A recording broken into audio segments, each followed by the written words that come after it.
우리가 오늘부터 실전반 하기로 했죠. 실제는 실전반이지만 이게 통별이죠, 통별. 통별 하려고 하면 일단 사주 분석을 해야 되겠죠.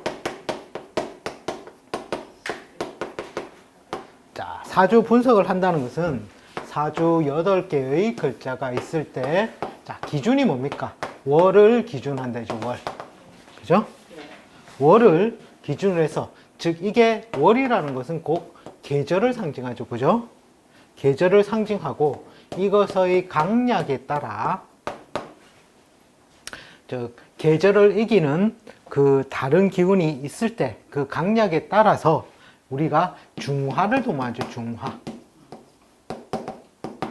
항상 중화란 말이에요. 통관도 그렇고, 중화도 그렇고, 조후도 그렇고, 용신을 찾는 게 다 거기서 나오잖아요. 예. 그래서 중화의 원칙에 의해서, 즉, 중화라는 게 뭡니까? 낮과 밤이 조화롭게 섞여 있다는 거죠. 그것이 음양이란 말이에요, 음양. 자, 즉, 음과 양이 섞여 있어야 쉽게 말해서 살아있다는 거죠, 살아있다. 우리가 이제 사주를 접하면서 가장 큰 오류의 문제점이 뭐냐면, 딱 사주를 보자마자 일간부터 본다는 거예요. 일간부터. 그래서 일간을 보는, 원래 일간도 봐야 되겠지만, 그거 먼저 보는 것을 일단은 버려야 된다는 거죠. 자, 이 8개의 간제의 글자가 쉽게 말해서 설계도면이죠, 설계도면. 너희 두부는 이렇게 생겼고, 견은 이렇게 생겼고, 신은 이렇게 생겼고, 족은 이렇게 생겼고, 그죠? 좌편으로 따진다면 두견 신족이 되겠죠. 자, 이렇게 설계도면에 나와 있는데, 자, 여기서 만약 양이 강했다면, 즉 음과 양이 조화롭게 되려면 음을 써야 되겠죠. 음. 따라서 내 일간이 갑이다, 을이다, 병이다, 정이다, 무다, 이런 건 다 양이죠. 그럼 얘를 쓰겠냐 이거예요. 이거를 안 쓰겠다는 거예요. 즉, 이 살아있다는 것은 뭐냐면, 우리 인간은 혼자서 살지는 않는단 말이에요. 사회적인 동물이란 말이에요. 즉, 직업적 요소가 된다. 직업적 요소. 처음에는 내가 자녀로 태어났어요. 그럼 누구야, 누구야 불려지겠죠. 정원아 불려지다가, 그리고 커서 직장에 가면, 그죠? 거기서부터 보통 직장에 대해서 불린단 말이에요. 뭐, 김대리, 김과장, 김부장. 그죠? 그리고 아니면 사업을 한다 이러면 사장님으로 부르겠죠. 네. 그런 식으로 뭔가 직업적인 요소에서 내가 실제적으로 규정이 지어지면서 이것이 삶으로 쉽게 말해서 전환이 되면서 그것으로 쭉 이어지더라는 거예요. 이어지더라. 그래서 이제 내가 살아있으려면 직업을 가지는 것이고, 즉, 직업이라는 건 뭡니까? 재와 육친으로 본다면 관이죠, 재관. 그죠? 그러니까 뭐 어떤 대가분들은 용신은 재와 간밖에 없다라고 말씀을 하신 것도 맞고, 예? 그게 곧 이게 음양에 의해서 내가 어떤 글자를 쓰느냐, 즉 간지 중에서도 내가 음양의 글자를 쫓아서 쓰느냐, 이것을 쉽게 말해서 내 사주의 팔자의 핵심의 글자가 된다는 거예요. 이제 그거를 알기 위해서 우리는 음양의 강약을 사주 분석하려면 팔자를 적어놓고, 자, 팔자도 그냥 사람이 불러준다고 그것만 쓰면 안 됩니다. 그죠? 뭐 잘못 불러줄 수가 있어요. 양력을 음력으로 불러주고, 음력을 양력으로 불러주고. 그래서 항상 저 같은 경우에는 첫 번째, 양력인지, 음력인지, 또는 윤달인지, 윤일인지, 또는 썸머 타임인지, 이런 것을 좀 체크를 해요. 네, 그렇게 해서 첫 번째는 사주 명식이 정확해야 되죠. 그죠? 자, 그리고, 실제로 저는 한 명만, 그러니까 자기 팔자만 놓고 분석하지는 않습니다. 자, 나가 있다면, 나를 기준으로 해서 결혼 유무죠. 결혼의 유무에 따라. 그죠? 결혼을 안 했다면, 부모 팔자에서도 특히 모친의 팔자를 좀 가져오라고 합니다. 자, 결혼을 했다면 누가 있어요? 배우자가 있겠죠. 자, 이때는 모도 좀 체킹을 하고 배우자도 체킹을 한다라는 거예요. 왜? 그 모양 속에서 일그러진 모양이 새로이 또 도출되기 때문에 그렇죠. 자, 그리고 배우자가 있으면 자녀가 있단 말이에요. 자녀. 그죠? 그래서 첫 번째는 장남. 요즘은 자녀를 너무 안 낳으니까 그것이 없다면 장녀. 자, 요렇게 사주 명식을 될 수 있으면 가족걸 한꺼번에 폭고층에서 보는 많이 보시다 보면 실력이 빨리 늡니다. 자, 요렇게 해 놓으시고, 자, 사주 명식이 이제 정확하게 나왔어요. 그러면 이제 우리가 뭘 하겠느냐? 두 번째는 월을 기준으로 음양의 강약. 자, 이걸 했었죠. 음양의 강약을 이제 나눠야 된다는 거죠. 나눠야 된다. 자, 그러니까 그게 월을 기준해서 우리가 본다면 연도 있을 것이요. 그죠? 일도 있을 것이요. 시도 있을 것이란 거예요. 그죠? 음양의 강약이 바뀔 수 있는 조건. 즉, 계절은 기본적으로 강한데 다른 글자가 어디에 배속되어 있는 글자, 즉 양이 강하다면 음의 글자가 어디에 배속되어 있다든지, 그죠? 자, 그것이 연에도 있을 수 있고 또 일에도 있을 수 있고 또 시에도 있을 수 있단 말이에요. 그죠? 자, 이것이 뭐였습니까? 첫 번째가 장생, 이상 세력. 장생 이상의 세력을 가지는가? 자, 이때는 월을 음양강의 경우는 지지만 보죠. 지지. 천간은 안 보죠. 자, 두 번째. 합에 의해서. 자, 이때는 삼합인데 삼합 중에서도 뭐가 있어야 된다? 왕지가 있어야 된다. 그죠? 왜? 바뀌니까. 원숭이 뱀이 유를 만나니까 어떻게? 화가 뭐를 한다? 금으로, 즉 양이 음으로 바뀌더라는 거죠. 그죠? 이런 식으로 왕지가 있었을 때 음양이 바뀔 수 있는 조건이 되고, 그리고 세 번째는 뭐냐면 인묘 조건이죠. 인묘 조건. 그죠? 인묘라는 말은 무덤 속에 들어간 거죠. 그죠? 즉 유형에서 무형화되니까 힘이 굉장히 약해지죠. 그래서 요 장생 이상이라는 것은 그 기운이 강해지는 것이고, 자, 요 세 가지가 연에 있든지 일에 있든지 시에 있든지 요 조건을 쓴다 했단 말이에요.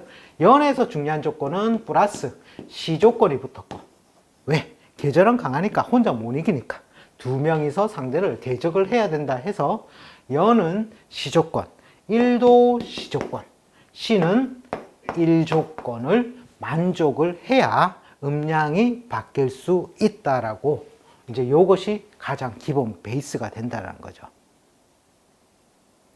자, 이 말이 뭐냐면 제가 프린트볼 나누어 드린 데 보면 해석의 순서와 방법에서 1번 앞에서 정리한 방법으로 지지의 네 글자만으로 음양의 강약을 파악한다가 이제 요 내용이라는 거죠. 그죠? 요거는 좀 지지, 매일매일 지지 있죠. 지지도 보면 시에 따라서 원래는 13가지로 바뀝니다. 조자시야 사실 쓰면. 그죠? 뭐 하여튼 그냥 12개를 놓고서 음양이 바뀌는지 안 바뀌는지 매일매일 한번 해보시면 조금 빨리 숙달이 됩니다. 자, 요것이 우리가 이제 앞에서 기본적으로 배웠던 것이고, 처음에는 음양 강약 분석하는 게 실제로는 더 힘들어요. 그게 막 쉬운 건 엄청 쉬운데 꼬인 거는 엄청 어렵거든요. 그래서 그건 많이 해보시면 됩니다. 자, 여기에서 보면 이게서는 반가운 글자, 그 다음에 유용한 글자, 이렇게 제가 표현을 해놨어요. 그죠? 반가운 글자와 유용한 글자가 있는데, 자, 우리 앞 시간에 앞에서 자의반 할 때 했던 거, 간목은 봄에 간목은 무엇을 유용하고? 경이죠. 경. 기억나십니까? 너무 오래돼가지고. 경이죠. 그죠? 자, 이것이 바로, 즉, 갑이 봄에, 자, 봄이라는 것은 기준점이 뭡니까? 양이 강한 조건이죠. 양이 강했을 때, 경우에는 이 경이라는 것을 우선 사용한다고 했죠. 우선 사용. 자, 이 말이 뭐냐면 유용한 글자라는 거고요. 자, 그럼 경이 없으면 어떻게 해요? 그러면 음이라는 글자 임이든 개든 그죠? 신이든 뭐든 써야 될 거 아닙니까? 양이 강할 때는. 자, 이런 다른 글자가 바로 반가운 글자가 되겠죠.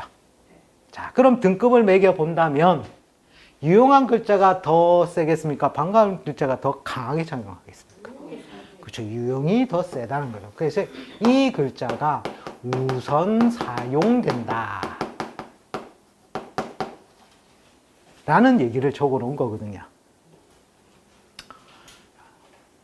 근데 실제로는 팔자가 이렇게 딱 단순하게 이루어졌고 거의 80% 이상이 합에 의해서 막 뒤집어져 있단 말이죠. 그래서 거의가 다 반가운 글자가 되는 거예요. 근데 만약에 조금 더 감명해서 키포인트를 준다면 우선 사용한다. 유용한 글자를 우선 사용한다라는 거죠. 자, 그래서 이 말은 뭡니까? 쉽게 말해서 이 말도 중화를 도모한다는 거죠. 중화. 그죠? 양이 강하면 음의 글자를 사용해서, 음이 강하다면 양의 글자를 사용해서. 네.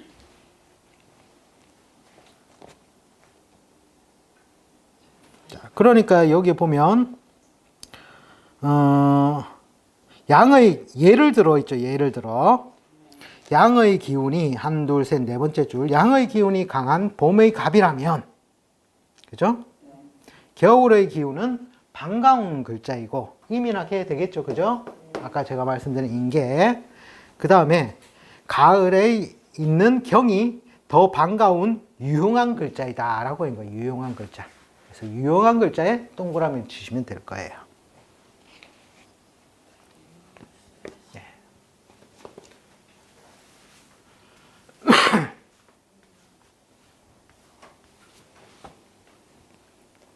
자, 그리고 중화를 이루는 방법이라고 써요. 중화를.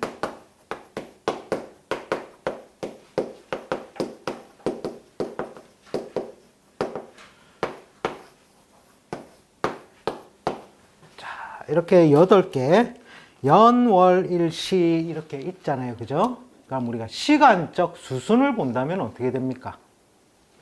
소년, 중년, 장년, 말년이 되겠죠. 그리고 두 가지로 따진다면 인생의 전반전, 후반전. 즉 이것이 뭡니까? 시간의 수순이라는 거예요. 시간의 수순.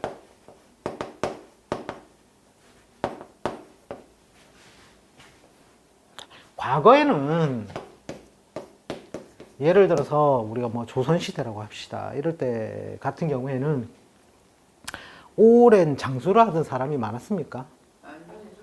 환갑만 해도 그죠? 잔치를 할 정도로 그만이 살았으면 정말 오래 살았다 했단 말이에요. 자, 그러면 과거 우리가 지금 명리학을 내려오는 텍스트 고전들이 과거책이잖아요. 과거책. 자, 그러다 보니까 연월이 조금 더 중심적이 되겠죠. 그죠? 우리가 유추를 해본다면 당사주도 그렇고. 근데 현대 사회에는 의료기술이 발달을 해가지고 그죠? 먹는 것도 우리가 방부제를 많이 먹잖아요. 좀 덜 늙고 그죠? 그러다 보니까 좀 더 오래 살게 됐단 말이에요. 그죠? 그러니까 이게 자연미인인지 뭔지를 모르겠지만 어쨌든 오래 살다 보니까 현대사회에서는 실제로는 일시의 기운을 조금 더 오래 쓰는 거예요. 그래서 원래 이 중화의 법칙에서 먼저 쓰는 순서는 원래 연월을 먼저 쓰고 그 다음에 일시를 쓴다가 맞거든요. 자, 그런데 현대사회에 오니까 과거에는 일시도 못 쓰고 사람들이 다 죽었는데 요즘은 일시를 많이 쓰다 보니까 보통 연월에 있는 기운 정말 쓸 게 한 개밖에 없다를 제외하고는 나머지는 거의 연월 같은 경우에는 보통 전공까지로 써요. 전공. 네, 네. 그렇죠. 대학교에서 전공을 삼는 정도. 그러니까 항상 우리가 보십시오. 이제 사람들 거의 태반이 전공하고 일하는 게 따로잖아요. 그죠? 과거 급제는 전공이었단 말이에요. 전공. 과거에는 시험에 합격해서. 그러니까 그게 오랫동안, 그죠? 여기도 가기 전에 그냥 끝나니까 그걸 썼는데, 현대사회에서는 너무 오래 살다 보니까, 여기는 진짜 하나 외에는 한 글자밖에 없는 것 외에는 거의 일시의 글자를 자기의 직업으로 삼고 살아가니까 거의 전공 정도 수준으로 살더라는 거예요. 여기는 책에 없죠. 자, 그러니까 첫째, 연월에 드러난 유용한 글자를 사용한다라고 되어 있고요. 우리 자의반에서 한번 했을 때, 그죠? 연지의 글자를 유용한 글자로 바로 쓰는 사람이 있었죠. 그리고 둘째, 연월에 드러난 유용한 글자가 없으면 일이나 시에 들어오는 연이나 월의 반가운 글자. 자, 이 말은 뭐냐면 합의되어 들어오는 것. 예. 또는 일이나 시에 있는 반가운 글자를 사용하여 중화를 이룬다라고 되어 있어요.